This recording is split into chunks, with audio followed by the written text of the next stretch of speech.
It's time for EdTech Mondays, brought to you by MasterCard Foundation and CC Hub. This April on EdTech Mondays Nigeria, we are exploring the theme From Data to Action, how EdTech enables smarter decisions. Education systems today are generating more data than ever before, from attendance records to student performance, from assessments to teacher performance and school operations. But here's a critical question. Is this data actually leading to improved learning outcomes, or is it simply being collected and stored? Across Nigeria, thousands of schools generate data daily. In fact, with over 30 million students enrolled across all levels of education, the data being generated is significant. While EdTech platforms like school management systems, learning management systems provide access to, data collection in a more structured and accessible format, much of this data remains underutilized, sitting in reports, dashboards, or databases, without fully informing how teachers teach, how schools operate, or how governments make decisions. So, this raises a very important question.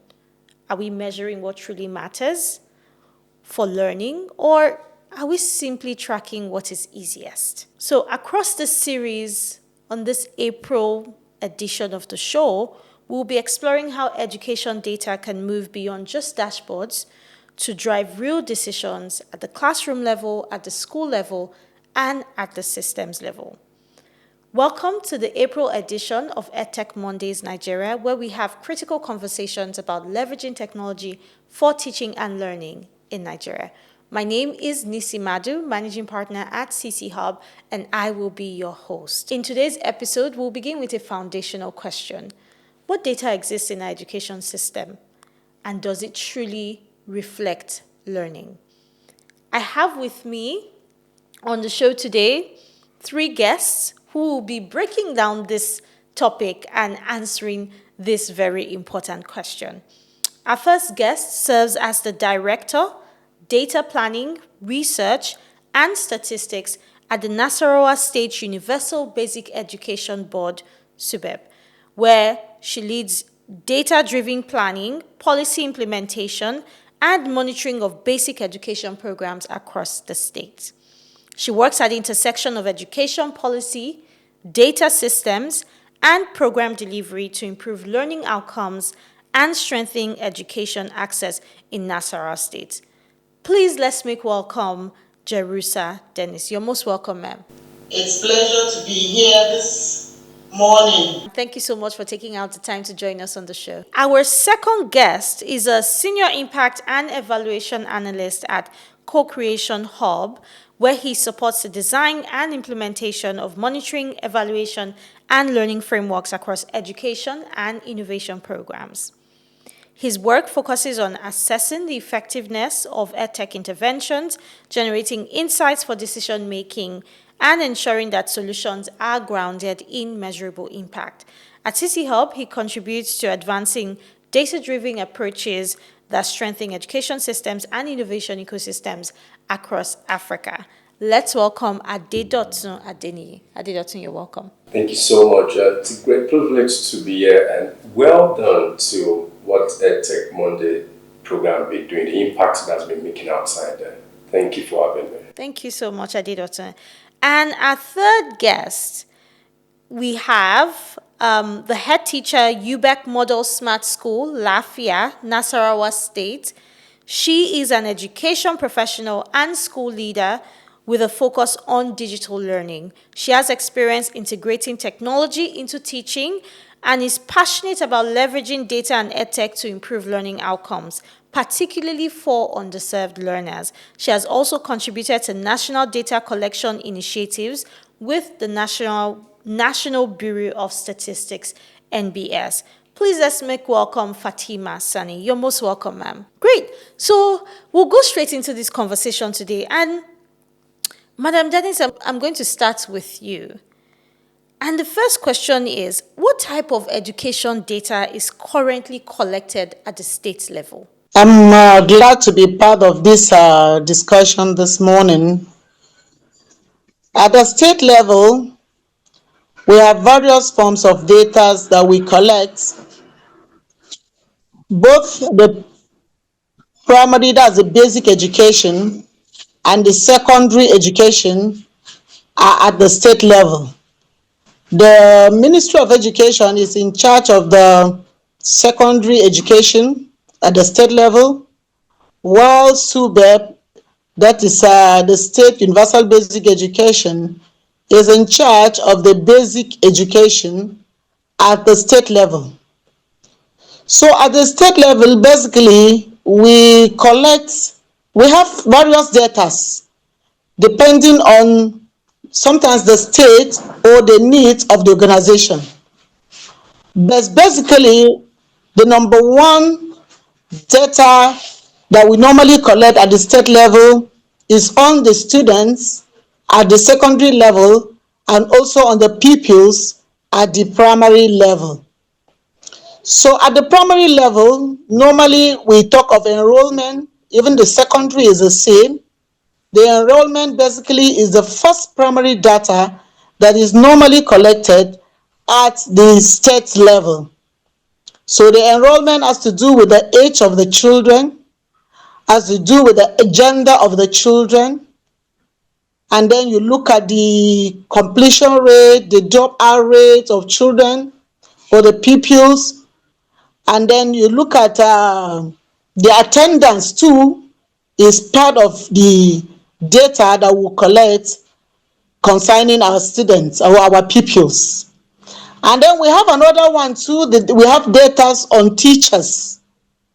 Teachers both at the secondary and the basic education at the state level, we normally collect their data too. That has to do with gender of the teachers. We talk of their qualification, collect data on their qualification, their certificates. We have data on their promotions. That at the state level, we ensure we collect data of schools, both private and public, because we have public schools, we have private schools, and then all this one is the responsibility of the state to collect data. And basically what we look at the school level, we look at the infrastructures, we look at the location, we have collect data on facilities within the school, the water, sanitation facilities, we call it wash facilities, the electricity. Is the school situated in the rural area or is located in the urban area? These are records we have, we normally collect at the state level. And then even at the state level, we also collect data based on our budgets. Very, very important. That has to do with our finance, that has to do with our distribution of learning materials, that has to do with so many things. So these are some of few of the data that we collect at the state level. Thank you. Thank you very much, ma'am. I think you've highlighted very important points there that is useful for our own insight and for our learning. And I think a number of the people listening as well to this show would benefit from how well you've broken it down in terms of the type of data that is collected, at the state level. A quick follow-on question on what you've just shared. How often do you collect this data? So enrollment data, data on teachers, data on infrastructure, data on resources and, resource allocation. How often do you collect this data? Okay, this data, it depends on the nature of the data, but for enrollment, just like I mentioned later, it's done yearly. The enrollment in school is done yearly, normally at the beginning of the term or the beginning of the year, the academic session. That's when you go out for annual schools, what we call annual school census. It comprises of the public, the private, and the entire states, including the basic education. So normally that one is done yearly, but we have other data too that we collect like within the term. This one is done at the beginning of the term, and then we have another one, the attendance.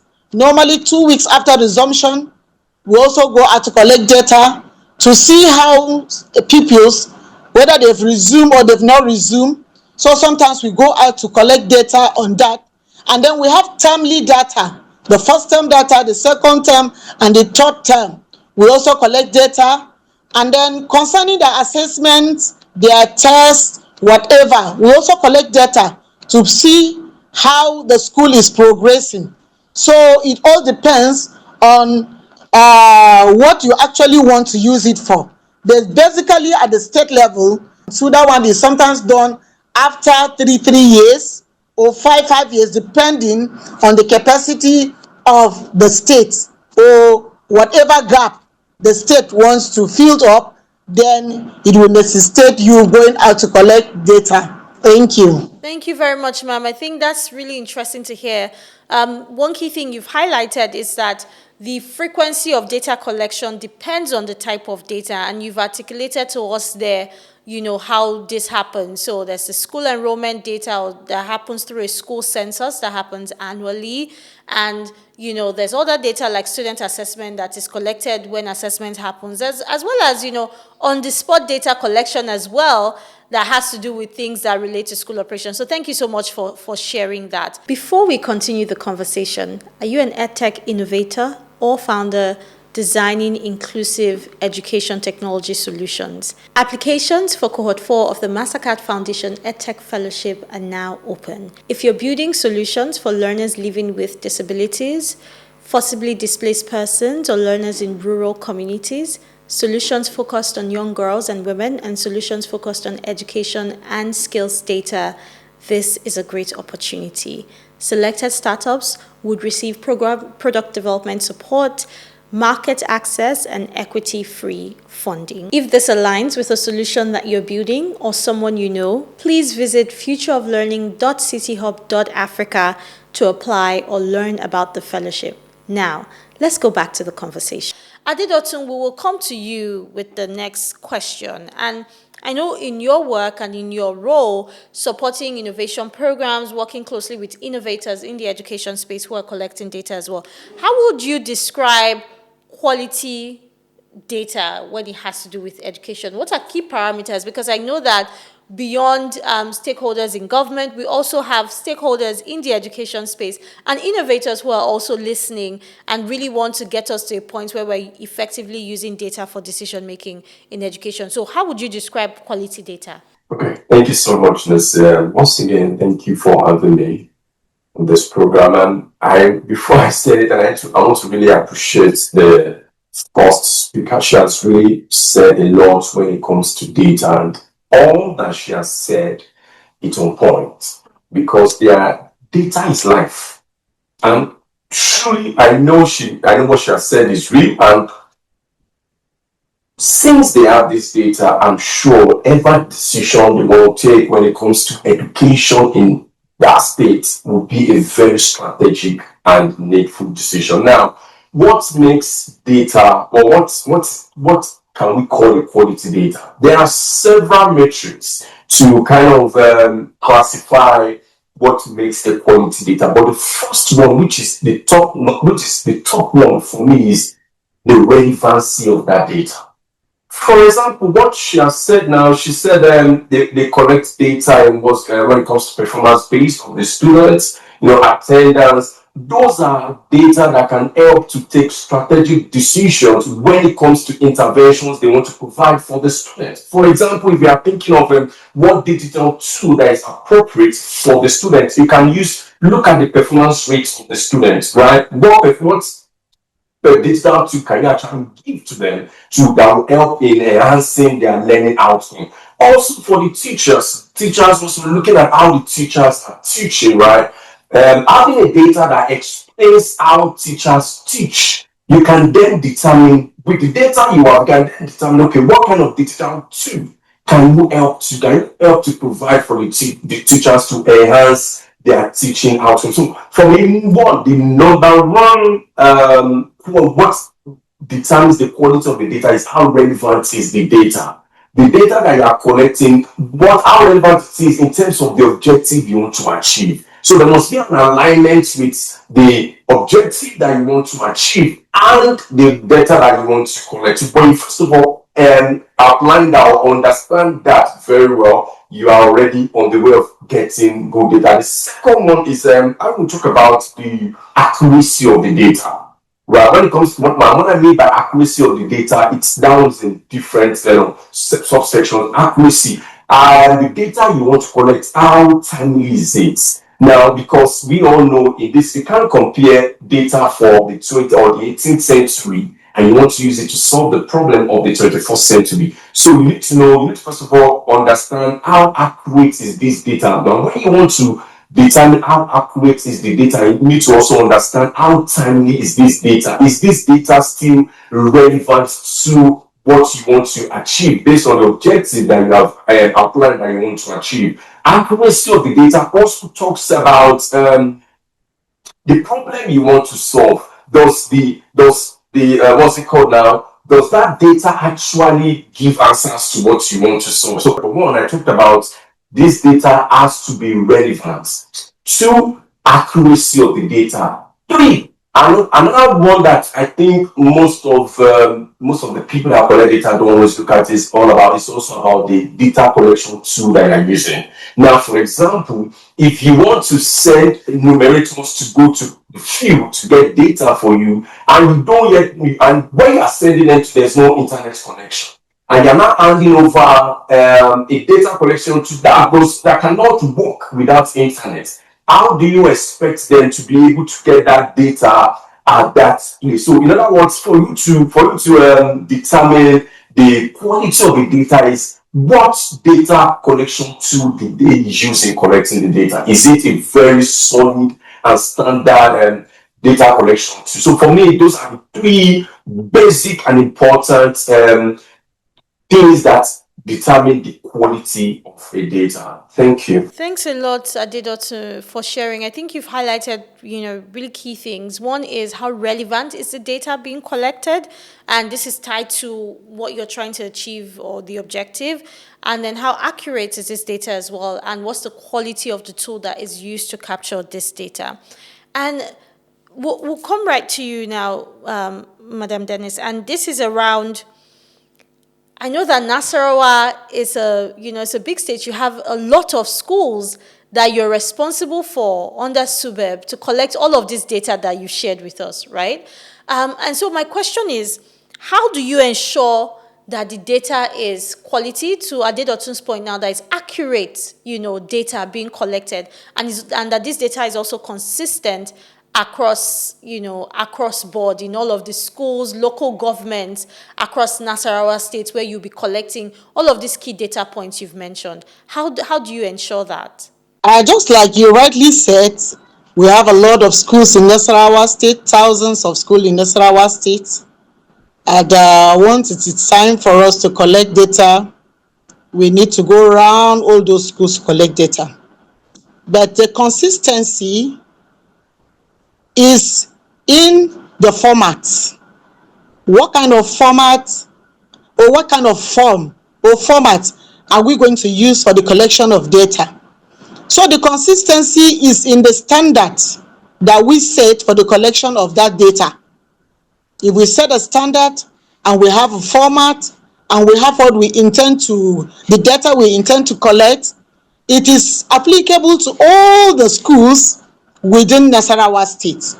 So the consistency, number 1, is in the form and the format of the kind of data we want to collect. And we always insist that we have a particular and a single form, that is relevant to all and applicable to all the schools within the states. And then number 2, the consistency is too in the entrance of the data. We ensure that it is collected at the same time and entered at the same time. Not a situation where one will collect data in 2 weeks, analyze the data, another one will go after 3 weeks to collect the same data for the same purpose. So we ensure that it is timely and it is done at once. And then another point again that is to ensure that the entries are normally done correctly. We clean up the data at the same time, and then we work within a space of time to meet up the target. Not in a situation where data is collected, analyzed, and kept for a year, and then will not be used until another whatever. And then another thing is the validation. The validation of the data, normally from the school level, the people responsible, the headmasters or the head teachers responsible, do the checking to ensure that the record is properly done down to the LGA level, and then the check also is done by the state level, and then we'll forward it to UBED. So those levels of checks ensure the validity of data. And sometimes we go extra mile to involve, the MBS, that is the National Bureau for Statistics, to validate some of these data before they are used. We don't just use raw data. After the analysis and whatever, we subject it to them, and then MBS will go through it, validate it before it is used for any decision making. So these are some of the procedures we normally follow to ensure validity and ensure consistency. Thank you. Thank you very much, ma'am. I think, again, very, very useful insights there in terms of the process to ensure the quality, the validity, and the consistency of the data across all levels. Again, starting from the school level all the way to the state level, and even when you share that data at national level as well. Ms. Sonny, just a quick question for you as well, seeing that you're part of us on this show. You're very close to the first level where this data is collected, which is the school level, right? And so my question is, what type of data is collected at school level on a daily basis or on a weekly basis? You're in a smart school, which means that you also have a number of digital infrastructure, in the school to enable you deliver improved teaching and learning. So what type of data is collected in your school on a daily basis and on a weekly basis? We collect several types of data regularly to guide our decision. First is attendance. The attendance data for both students and teachers, which help us track consistency and identify learners who may be at risk due to frequent absence. We collect this data every day as well as weekly, and this data is being submitted from the teachers in the classrooms to the head teacher. Secondly, we also collect assessment data, including continuous assessment, classwork, and exams. This helps us understand how well students are learning and where gaps are. We also monitor lesson delivery every day in the school. How the teachers deliver their lesson, such as scheme of work coverage. Do they cover all the schemes, lesson plans, lesson delivery, lesson presentation, that's PPT, where they deliver through presentation to the learners, where the learners can understand easily in the class. Do the teacher cover the curriculum or not? This ensures that teaching is aligned with the curriculum expectation. In addition, we track student engagement like participation and assessment completion. Where technology is available, we also look at the digital learning data, such as usage of the learning platforms. Our Google Classroom, where the learners and the teachers can participate, their participation in activities of the classroom. We also monitor where we have the network connectivity in the school. These are the most data that we collect every day and weekly in the schools. Thank you so much, ma'am. I think it's really interesting to hear you talk to us about the data you collect at school level and see how it's connected to what Madam Dennis has told us about data that is paid attention to at the state level. And also seeing that connection is that for you as a school leader in your school, is key things, attendance data, and that attendance data helping you to understand, how do we manage student dropout or even students, participation in school, as well as also for your teachers. It's interesting to hear that you're looking at how lesson delivery is, aligned with curriculum, as well as also student engagement with what it is that teachers are teaching in the classroom as well. So thank you very much for sharing that. And Adedoto, we're going to come to you. And my question for you is, we've heard Ms. Sonny talk about the data that they collect at school level on a daily basis, on a weekly basis. Madam Dennis has also highlighted how they go about data collection, ensuring consistency and accuracy of the data. And now coming to you, from your perspective, especially working with innovators, how do you ensure, or can you highlight some common pitfalls, right, in how education data is collected or interpreted? Okay, thank you so much, Missy. So, based on that, firstly, I would say that I'm like you, what other guys have said, it's really, really good, right? It shows how standard data collection is when it comes to education in Nigeria. So, coming back to the question, now, there's a saying that says, if the purpose of a thing is not known, abuse is inevitable. Now, it's good to have all this data, right? But the question is, what's the purpose of collecting this data? So now, firstly, if you cannot define the reason why you are collecting this data, for sure, there's going to be a pitfall at the end of it all. Now, first of all, clearly understanding the objectives for collecting this data. So if you are able to define the objectives of collecting this data, it then gives you the opportunity to know how to collect this data. Who is the target point for collecting this data? And for example, let me give an example. In a situation where you want to look at the performance rate of pupils in school, and you want to say, of course, it's good to look at the attendance, attendance and what's called a record.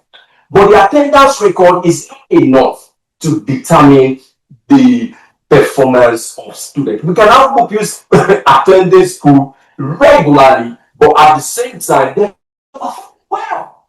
So in other words, now after you've been able to define the objective of why you want to collect this data, you now go to the next step of how do you collect this data? Where is this data? Where can you find them? Right? And that's why I gave the example of punctuality. Now, let me give a practical example. I think the COVID period years ago in Lagos, when Lagos State government wanted to divide students to know which kind of the classes they'll be attending. And that was when there was afternoon section, there was morning section, and I know what the data they had to go to visit was to look at the punctuality of students at each of the schools. So because of using that data, they were able to now determine and stage students on which section that will be attending. That's data, using data to make a strategic decision. Now, how did that happen?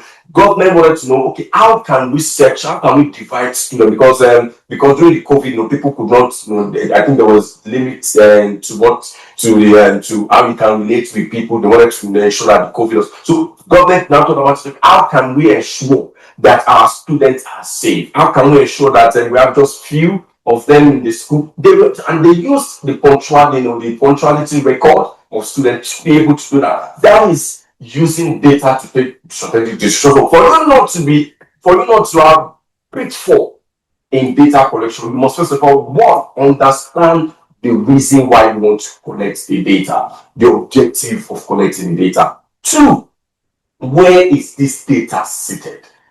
So when you determine where this data is seated, you can therefore go ahead to go and connect this data and use it for your, whatever you want to do. And the last one is that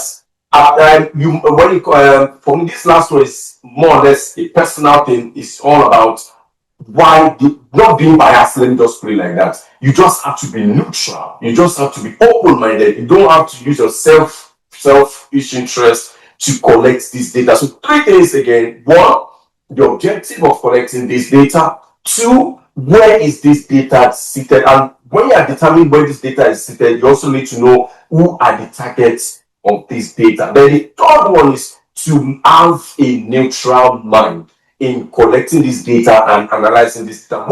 When you put these three things in place, I'm sure you will not have any pitfall in data collection. Thank you. Next week, we will be discussing how this data that is collected is used for effective decision making at school level, but also at state level. Because if there's anything we've learned from the discussions on this episode, is that collecting the data alone is not enough, right?